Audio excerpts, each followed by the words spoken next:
Dari 570 calon anggota legislatif yang didaftarkan Partai Garuda, lebih dari 300 orang berusia di bawah 30 tahun. Dengan melibatkan aktivis kampus dan pemimpin organisasi kepemudaan di berbagai daerah, Partai Garuda siap menghadapi pemilu 2024.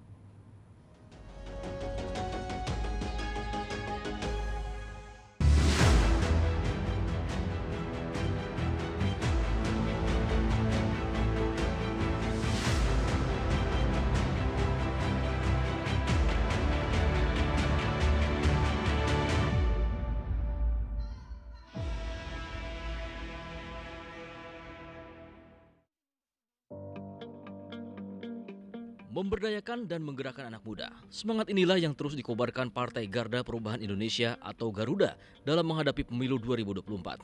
Bagaimana tidak, dari 570 calon anggota legislatif DPR yang didaftarkan, 309 diantaranya merupakan anak muda yang berusia di bawah 30 tahun. Menariknya lagi, 90% calon anggota legislatif mereka tersebar di berbagai daerah, tidak berdomisili di ibu kota Jakarta.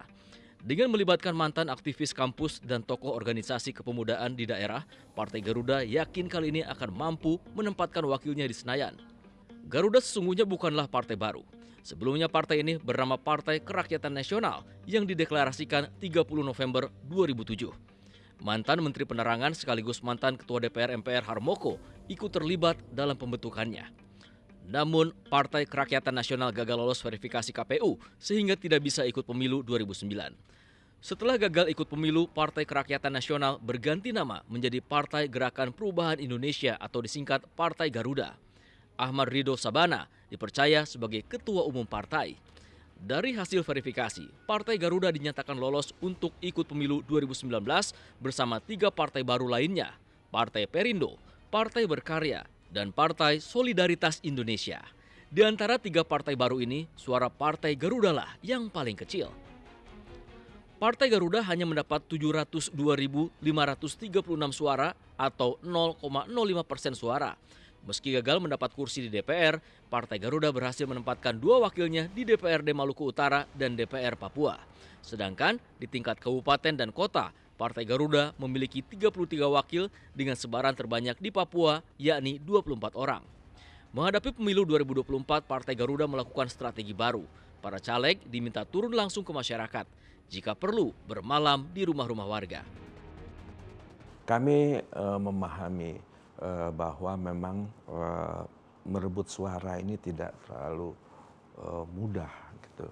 Dengan kita mendorong teman-teman pemuda, yang pertama mereka jauh, saya yakin tanpa membandingkan secara langsung pada tokoh-tokoh yang senior, tapi kami yakin energi teman-teman muda jauh lebih banyak. Yang kita dorong adalah mereka bergerak door to door, one on one. Makanya tokoh-tokoh caleg-caleg kita mungkin tidak terlalu lihat banyak pasang baliho atau spanduk dan sebagainya. Tapi saya yakin bahwa mereka berjalan dekat dengan masyarakat. Itu yang kami minta dari awal.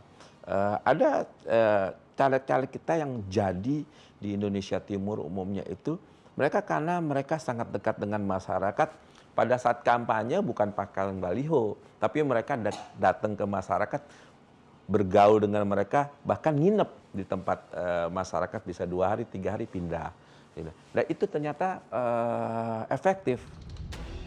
Meski disebut efektif, namun tidak sedikit yang meragukan Partai Garuda akan sukses di pemilu 2024. Terlebih, mereka tidak terdengar memiliki dana yang cukup serta figur yang dikenal.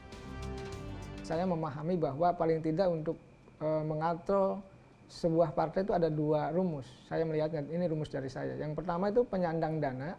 Jadi ada kekuatan dana, kekuatan finansial yang dimiliki oleh partai itu, maka biasanya partai besar itu ada pengusaha besar gitu ya. Yang kedua itu penyandang nama.